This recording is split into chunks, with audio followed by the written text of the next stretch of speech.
un petit exemple de comment saisir des opportunités. Je suis actuellement dans les rues de Lisbonne, dans un secteur qui est hyper touristique, avec justement un très beau restaurant qui est plein à craquer, une clientèle de touristes. Et juste à côté, il y a un bâtiment entièrement délabré. Je vais vous montrer un peu à quoi ça ressemble, ce que je veux dire par voir des opportunités là où les autres n'en voient pas. Comme vous pouvez le voir, derrière moi, ça n'arrête pas. C'est que du tourisme, c'est vraiment du... on est en coin hyper touristique. Regardez un peu derrière moi, plein de touristes. Et là, on a un bâtiment entièrement délabré. À côté, un bâtiment à vendre. Ensuite, un bâtiment entièrement délabré. Et ensuite, on va avancer. Et là, on est sur un petit resto.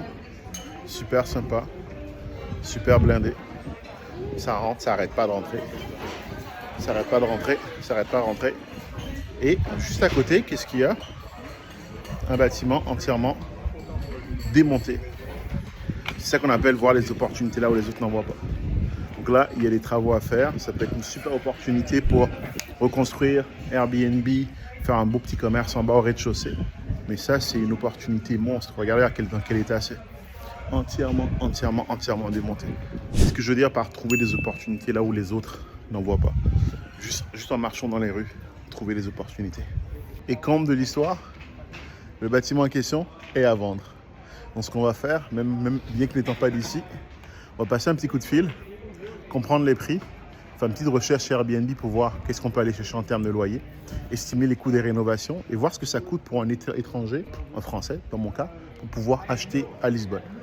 Regardez, à vendre. Opportunité. Et juste en face, cette belle petite rue, très belle, beau bâtiment. Et c'est pas fini, en zoomant un peu, qu'est-ce qu'on voit ici? Un lock pour, à votre avis, quoi? Airbnb.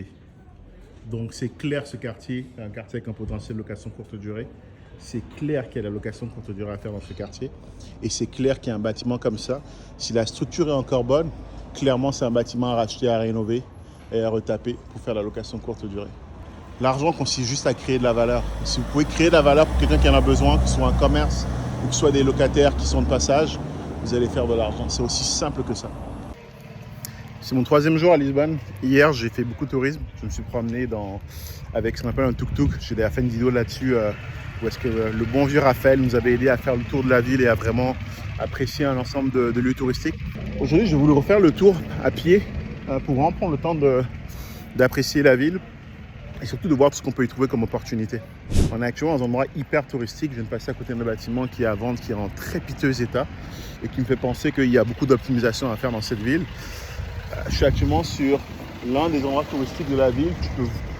Tu peux voir juste derrière moi, il y a des touristes avec leurs valises qui attendent, sans doute un taxi ou un cab pour pouvoir retourner à l'aéroport. Donc ça veut dire que c'est un endroit touristique.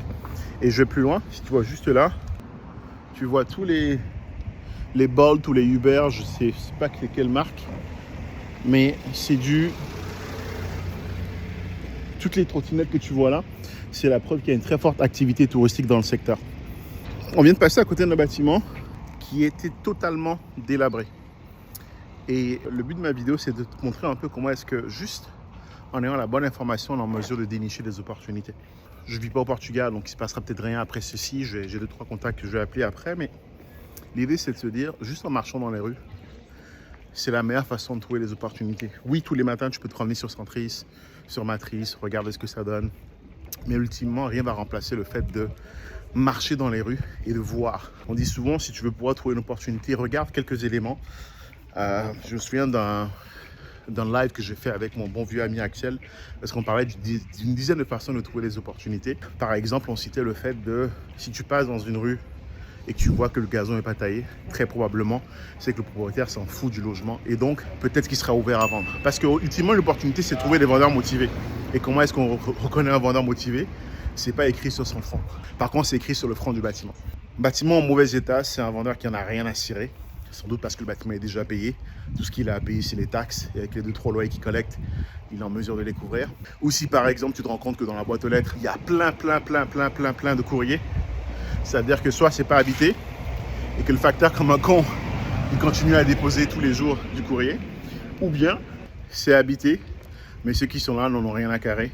Je me souviens d'une bâtisse que j'ai visitée à Sherbrooke où est-ce que il y avait des gens qui l'habitaient, mais ils étaient tellement shootés qu'ils n'avaient même pas la force et l'énergie d'aller chercher courir tous les jours. Et crois-moi que quand tu as des squatteurs ou quand tu as des drogués dans un bâtiment, en général, un propriétaire, tout ce qu'il veut faire, c'est s'en débarrasser. Donc l'idée, c'est d'apporter une solution à quelqu'un qui a un problème. Et c'est là que tu peux négocier après les choses très intéressantes comme des balances de prix de vente, du financement de la part du vendeur. Tu peux négocier un paiement en plusieurs fois en différé. Mais ultimement, c'est ça la clé. C'est de réussir à trouver un vendeur qui a envie de vendre. Et un vendeur qui a envie de vendre, c'est un vendeur qui a des problèmes. Donc, on va continuer à avancer un peu, on va s'approcher. Mais tu vois, ça n'arrête pas depuis de me passer à côté de moi.